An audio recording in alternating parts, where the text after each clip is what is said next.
పరాత్పరుడు, పరంధాముడు, సర్వజగద్రక్షకుడు, కలియుగ ప్రత్యక్ష దైవం, సాక్షాత్తు శ్రీ మహావిష్ణువే స్వయంభూగా తిరుమల గిరుల మీద నిలిచినటువంటి పుణ్యస్థలి, పవిత్ర దేవాలయం ఆ స్వామివారికే కళంకిత అంటగడుతూ వేల సంవత్సరాల చరిత్ర కలిగినటువంటి అత్యున్నత ప్రమాణాలతో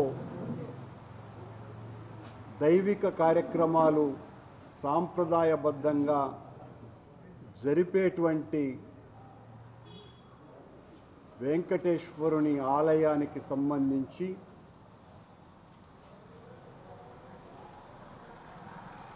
ముఖ్యమంత్రి చంద్రబాబు నాయుడు గారు తన రాజకీయ స్వప్రయోజనాల కోసము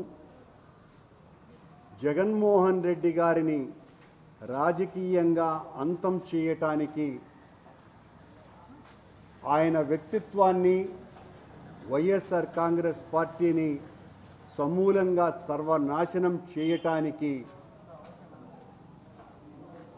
సాక్షాత్తు శ్రీవారిని ఒక పావుగా వాడుకునేటువంటి ప్రయత్నం చాలా బలంగా చేసినారు. ఎన్నికలకు ముందు అనునిత్యము చంద్రబాబు నాయుడు గారు వెంకటేశ్వర స్వామి ఆలయాన్ని వైఎస్ఆర్ కాంగ్రెస్ పార్టీ సర్వభ్రష్టత్వం పట్టించింది అని ఊరు వాడా ప్రచారం చేసి ఆ ప్రచారం ద్వారా ప్రజలను కాస్తో కూస్తో నమ్మించి నేను వచ్చిన తర్వాత శ్రీవారి ఆలయాన్ని సంపూర్ణంగా ప్రక్షాళన చేస్తాను అనని మాటలు చెప్పి అధికారంలోకి వచ్చిన చంద్రబాబు నాయుడు గారు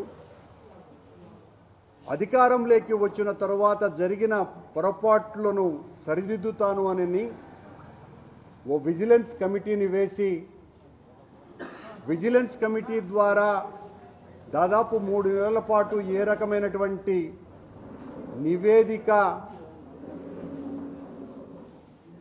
సరిగ్గా వాళ్లకు అనుకూలంగా ఉండేటట్టు రాకపోయిన కారణంగా దీని వలన ఆశించినటువంటి ప్రయోజనాలు అందేటువంటి పరిస్థితులలో లేమేనని చంద్రబాబు నాయుడు గారు 4-5 రోజుల క్రితం కూటమి శాసనసభ సమావేశంలో భగవంతునికి అత్యంత పవిత్రమైన భక్తులందరూ కూడా ఎంతో ప్రీతిపాత్రంగా భగవంతుని ప్రసాదంగా స్వీకరించేటువంటి శ్రీవారి లడ్డూ అన్నప్రసాదాల మీదనే తీవ్రమైనటువంటి ఆరోపణలు చేసి ఘోరమైనటువంటి అపచారము, నేరము చేసినారు. ఈ రోజున చంద్రబాబు నాయుడు గారికి కొన్ని వందల ఛానల్స్ ఉండొచ్చును, మీడియా ఉండొచ్చును, మీడియా ప్రతినిధులందరూ కూడా ఆయనకు ఒత్తాసు పలుకుతూ ఉండవచ్చును. కానీ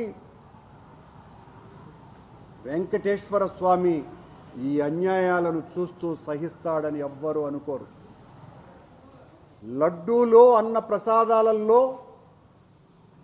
యానిమల్ ఫ్యాట్ కలిపారు అనని చంద్రబాబు నాయుడు గారు గౌరవనీయ స్థానంలో ఉన్నటువంటి ముఖ్యమంత్రి స్థానంలో ఉన్నటువంటి చంద్రబాబు నాయుడు గారు YSR Congress party animal fat ఈ అన్నప్రసాదంలో లడ్డూలలో నెయ్యికి బదులుగా కలిపినారు అని అన్నాడు.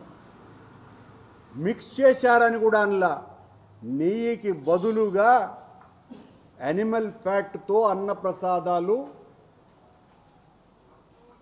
లడ్డూలు తయారు చేస్తున్నారు అని. ఇంతకంటే దుర్మార్గమైనటువంటి ఆరోపణ ప్రపంచ రాజకీయాలలోనే హత్యా రాజకీయాలు చేసుకునేటువంటి ప్రత్యర్థులు కూడా అననంత నీచమైనటువంటి ఆరోపణ చేయటానికి కూడా చంద్రబాబు వెనుకాడకుండా అంత పెద్ద ఆరోపణ మా మీద వేసినాడు. మేము ఆ ఆరోపణను ఛాలెంజ్ చేస్తున్నాం. చంద్రబాబు, నీ ఆరోపణలు నిరూపించుకోవటానికి నువ్వు సిబిఐ ద్వారా కానీ సిట్టింగ్ సుప్రీంకోర్టు జడ్జి ద్వారా కానీ విచారణ చేయించటానికి సాహసించండి, ఆదేశించండి అని.